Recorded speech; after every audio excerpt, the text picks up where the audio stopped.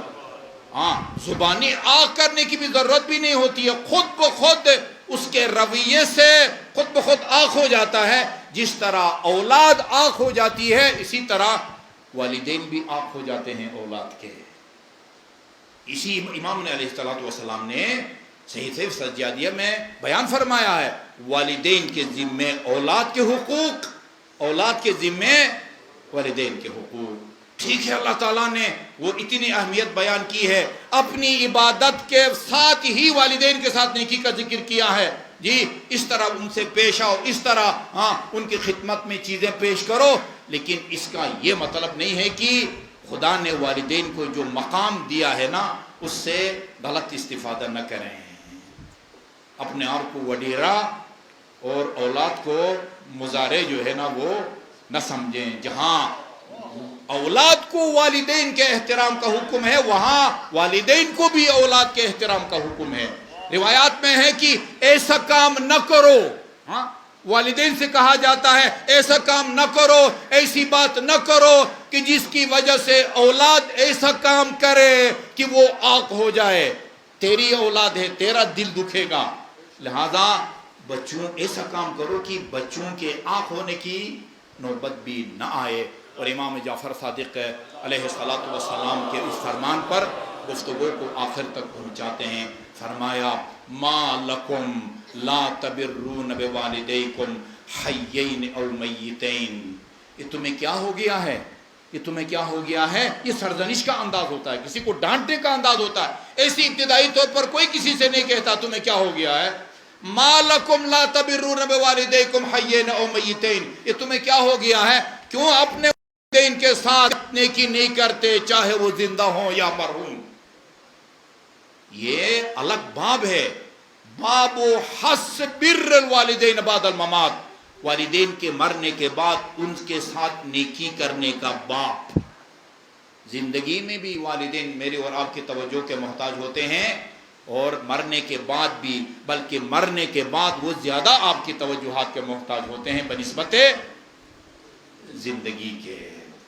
ان حقوق کا خیال رکھا جائے، کیونکہ یہ اس سے دنیا میں بھی کامیابیاں نصیب ہوتی ہے۔ یہ صاف صاف بتایا، اگر کوئی رزق روزی میں وسعت چاہتا ہے، عمر دراز چاہتا ہے، تو اس کو چاہیے کہ اپنے والدین کے ساتھ۔ اس کا مطلب کیا نکلتا ہے، اگر والدین کے ساتھ نیکی نہیں کرے گا، ہاں وہ رزق حلال سے محروم ہو جائے گا، غربت سے شکار ہو جائے گا، عمر کوتا ہو جائے گی۔ بھائی عمر 1 مہینہ مزید زندہ رہنے کے لیے انسان کروڑوں روپیہ لگا دیتا ہے، لیکن یہ رسول خدا کے فرمان سے پتہ چلتا ہے کہ کچھ گناہ جان لیوا ثابت ہوتے ہیں، کچھ گناہ جان لیوا ثابت ہوتے ہیں۔ فرمایا ان من یموت بالذنوب اکثر ممن یموت بالآجال، اس دنیا میں مرنے والے 2 قسم کے ہیں، بعض اس لیے مرتے ہیں کہ ان کی مرنے کی مقررہ تاریخ آ گئی، اجل آ گیا،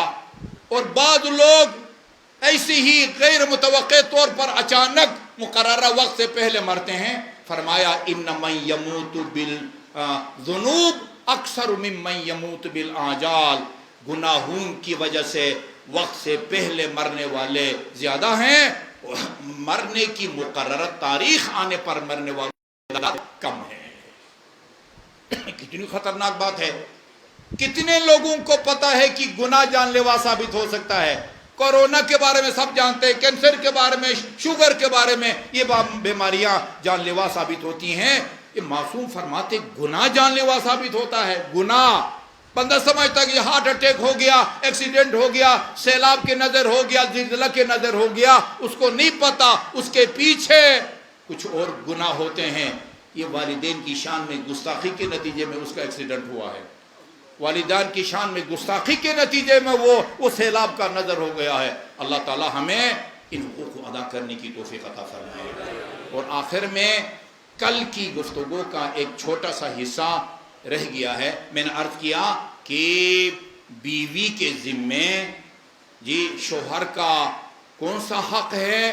اس کے ازدواجی زندگی میں اس کے ساتھ تعاون کرنا، ٹھیک ہے جی۔ قدرت نے دونوں کو ان کی فطرت میں ایک چیز رکھی ہے، جس طرح کھانے پینے کی خواہش رکھی ہے، اللہ تعالیٰ نے ان دونوں صنفوں میں ایک جنسی خواہش بھی رکھی ہے۔ پیاس لگتی ہے، بھوک لگتی ہے، ہاں، بھوک کو مارنے کا ایک طریقہ ہے، پیاس کو مارنے کا ایک طریقہ ہے۔ اللہ تعالیٰ نے ہر حیوان میں، انسان میں یہ خواہش رکھی ہے۔ اس نے حکم یہ دیا ہے کہ اس خواہش کو جائز طریقے سے پورا کرو، ناجائز طریقے سے پورا مت کرو۔ جس طرح بیوی کا حق فرض ہے اور میاں کا حق ہے کہ وہ مرد جب بھی اس اپنے حق کا مطالبہ کرے، خاتون کوئی پس و پیش نہ کرے اور مزاحمت نہ کرے، اور میاں کا یہ حق ادا کرے۔ کیا اسی سلسلے میں بیوی کا بھی میاں کے ذمہ کوئی حق ہے یا نہیں ہے؟ روایات میں ہے عورت میں حیا زیادہ ہے، حیا، اسی لیے لڑکے کی طرف سے خواستگاری ہوتی ہے، لڑکی کی طرف سے خواستگاری بہت قریبی رشتہ داروں میں ہو سکتا ہے۔ کوئی بہت قریبی رشتہ دار ہو، بھانجی بھتیجی سے کہے کہ اچھا بھائی یہ لڑکی کی طرف سے پیشکش ہو، ورنہ اکثر اوقات کیا ہوتا ہے، لڑکے کی طرف سے رشتہ مانگا جاتا ہے، لڑکی کی طرف سے رشتہ نہیں مانگا جاتا۔ عام طور پر حق کی ادائیگی کا مطالبہ مرد کی طرف سے ہوتا ہے۔ عورت کو خدا نے حیا دی ہے، شرم کی دی ہے، اس لیے وہ اس حق کا مطالبہ نہیں کرتی۔ نہ کرنے کا مطلب یہ نہیں کہ اس کا حق بنتا نہیں ہے جی۔ روایات کے اندر ہے 4 مہینہ، 4 مہینے سے زیادہ تاخیر نہیں کر سکتا مرد بیوی کے اس حق کی ادائیگی میں۔ اگر 4 مہینے سے زیادہ تاخیر کرے گا وہ فعل حرام کا مرتکب ہوگا۔ ہم نے ایسے دیکھے ہیں، شادی کے چند عرصے کے بعد وہ امریکہ چلا گیا، UK چلا گیا، پتہ نہیں عرب امارات چلا گیا۔ ہاں، بیوی اگر راضی ہے ٹھیک ہے، آپ نے وہ ذریعہ معاش یہی آپ کو ملا، کمائیں، یا جیسے فوج میں ہوتے ہیں لوگ، ہر جگہ تو آپ کو فیملی رکھنے کی گنجائش نہیں ہوتی، چھونیوں میں 1 سال 2 سال سپاہی جو ہے وہ گھر نہیں آتے۔ بیوی کی ہم آہنگی سے اگر یہ بیوی سے دور رہتا ہے 4 مہینہ 1 سال 2 سال کوئی حرج نہیں ہے، لیکن اگر بیوی راضی نہیں ہے کہ وہ خود ادھر ہو اور میاں امریکہ میں ہو۔ ایک کیس آیا تھا میرے پاس، شادی کے 2 مہینے کے بعد UK چلا جاتا ہے، 16 سال تک یہ بیچاری لٹکی ہوئی ادھر، 16 سال تک یہ راضی نہیں ہے۔ حرام ہے، فعل حرام کا وہ مرتکب ہو رہا ہے۔ لہذا دونوں طرف سے۔ اور ایک چیز بیان کرنا میں کل بھول گیا، وہ یہ کہ بیوی کے ذمے شوہر کے اس حق کی ادائیگی واجب ہے۔ ایک اور بیوی کا فرض اور شوہر کا حق ہے جو بہت مشکل ہے، وہ کپڑے دھونے سے زیادہ مشکل ہے، وہ کھانا پکانے سے زیادہ مشکل ہے، جوتے پالش کرنے سے بھی زیادہ مشکل ہے۔ وہ کیا ہے؟ شوہر کا احترام۔ ہاں، مشکل ہے نا۔ رسول خدا نے فرمایا کہ اگر خدا کے علاوہ کسی اور کے لیے سجدہ جائز ہوتا تو میں بیویوں سے کہتا کہ وہ شوہر کے لیے سجدہ کرے۔ یہ واجب ہے، شوہر کا احترام واجب ہے، اور یہ جو حق ہے ازدواجی زندگی کے حوالے سے اس کا ادا کرنا واجب ہے۔ اس کے علاوہ تعاون کرے گی اجر ملے گا، نہیں کرے گی تو اجر سے محروم ہوگا، لیکن دونوں کو پتہ ہونا چاہیے کہ میرا حق کیا ہے اور میرا فرض کیا ہے۔ مجھے امید ہے کہ حقوق کی طرف متوجہ ہوں گے اور ان کی ادائیگی کی جو برکتیں ہیں دنیا میں بھی اور آخرت میں، والدین کے ساتھ نیکی کے نتیجے میں آپ آسودہ حال بنتے ہیں، نوکری نہیں ہے آپ کو نوکری ملتی ہے، رزق و روزی میں اضافہ ہوتا ہے، اللہ تعالیٰ آپ کو عمر دراز عطا فرماتا ہے، اور اس دنیا میں تمام لوگوں کی کوشش یہ ہے کہ ہم آسودہ حال رہیں اور ہماری زندگی کو بھی کوئی خطرہ لاحق، صرف مادی اسباب کی تلاش میں نہ جائیں، روحانی اور غیبی اسباب کی طرف بھی توجہ رکھیں۔ باواد بلند درود بھیجیے محمد وآل محمد پر۔ اللہم صلی علی محمد وآل محمد۔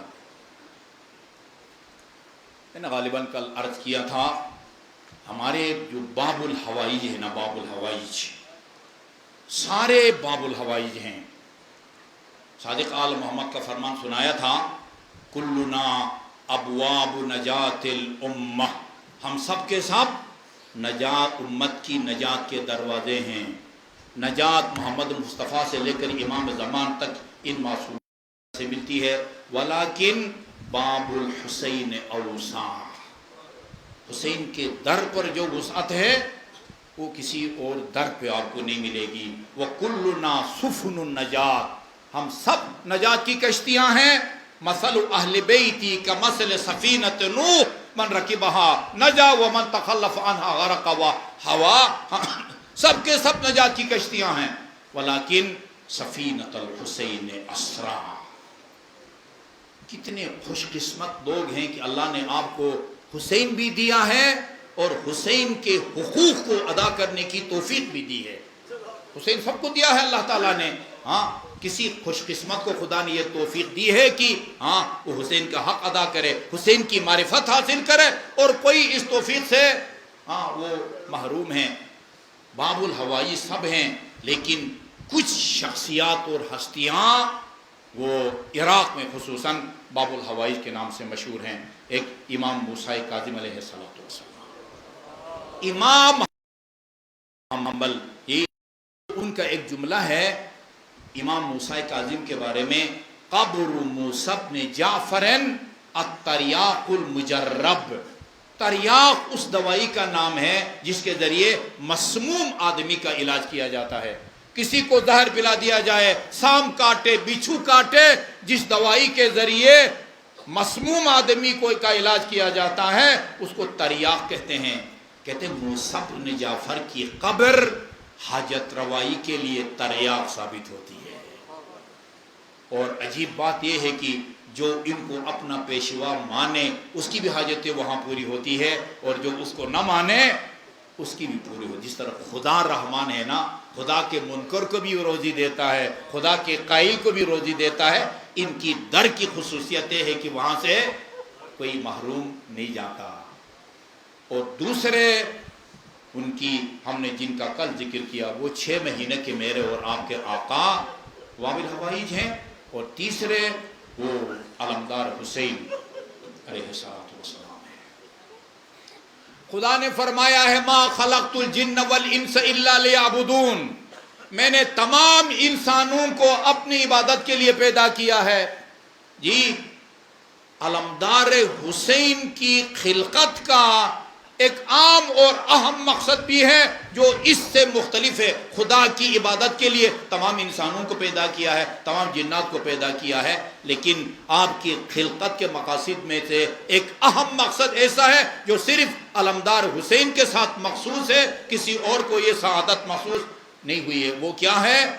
اللہ نے عباس کو اس لیے پیدا کیا تاکہ کربلا میں نواسہ پیغمبر کی مدد کر سکے۔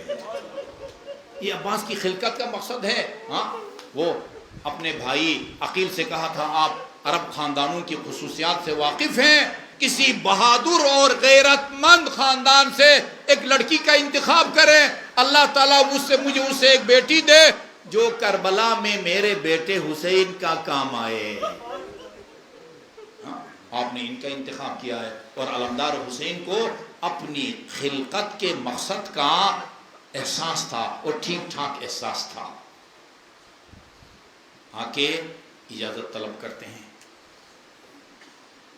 2 دفعہ اجازت نہیں دی, تیسری دفعہ امام نے اجازت دے دی. آخری دفعہ جب اجازت طلب کی تو فرمایا عباس تو میرے لشکر کا علمدار ہے, تو بھی اگر چلا گیا میرے لشکر کا شیرازہ منتشر ہو جائے گا. عباس نے فرمایا آقا اب تو وہ لشکر بھی نہیں رہا جس کا میں علم اٹھاتا تھا. علماء نے عجیب تجزیہ کیا ہے. حسین کے پاس بعض روایات کے مطابق آخری شہید علمدار حسین تھے. حسین کو پتہ تھا میرے تمام اصحاب شہید ہو گئے ہیں, میرے بھائی, میرے بھتیجے, میرے بیٹے سب شہید ہو گئے ہیں. واقعاً اب کون سا لشکر تھا جس کا علمدار عباس تھا؟ کیوں فرما رہے ہیں تو میرے لشکر کا علمدار ہے؟ بہت پیارا تجزیہ ہے. اس لیے کہ حسین عباس کو لشکر سمجھتے تھے, ایک اکیلے عباس کو لشکر سمجھتے تھے. بہت اصرار کیا, اجازت دے دی, اور دینے کے بعد فرمایا عباس دیکھو یہ خیموں سے بچوں کی العطش اور العطش کی صدائیں نہیں سنی جا رہی, ان کے لیے پانی کی بھی لیے کوئی سبیل کرو. علامہ علی نقی نقان صاحب فرماتے تھے کہ حسین نے مشق سکینہ عباس کو دے کے عباس کو پابند کر دیا. اب عباس اس طرح نہ لڑ سکے گا جس طرح آپ لڑنے کی صلاحیت رکھتے تھے یا لڑنا چاہتے تھے.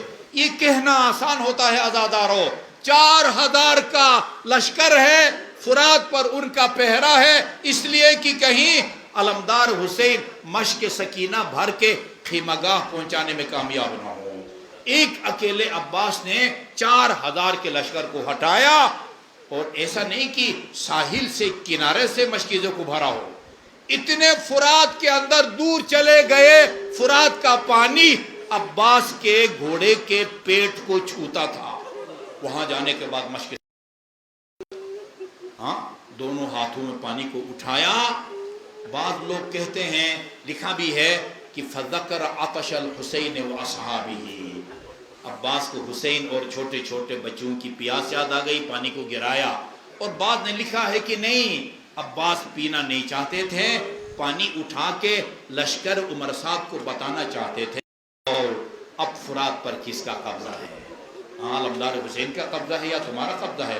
مشق سکینہ کو بھر کے بڑی تسلی کے ساتھ خیمگاہ روانہ ہوئے علمدار حسین. اللہ تعالیٰ اب سب کو لے جائے.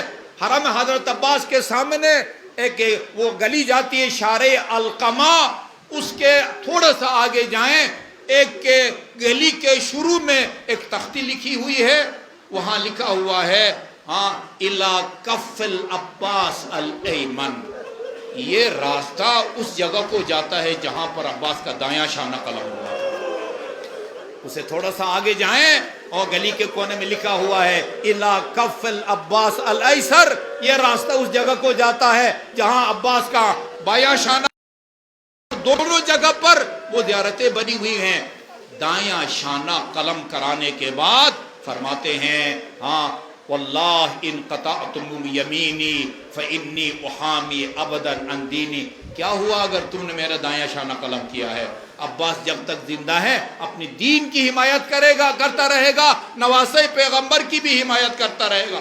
عزادارو آپ تصور کر سکتے ہیں, دونوں شانے کٹوانے کے باوجود عباس کے حوصلے بلند ہیں, بڑی تیز رفتاری سے خیمگاہ کی طرف بڑھ رہے ہیں. میں نے عرض کیا تھا پورے کربلا کے واقعے میں 3 تیرے سے شعبہ چلائے گئے تھے, ایک حلق اصغر کے لیے, ایک امام کے قلب پاک کے لیے, اور ایک مشق سکینے کے لیے.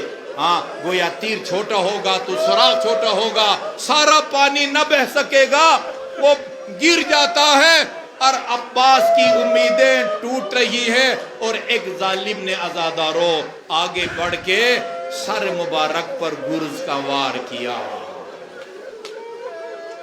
میری کیا مجال عزاداروں کی باقی مصائب عرض کر سکوں. آئیے باقی مصائب آپ کی مادر گرامی سے سنتے ہیں. ام البنین جنت البقیع کے دھوپ میں بیٹھتی تھی اور اپنے 4 بیٹوں کے لیے مرثے پڑھتی تھی.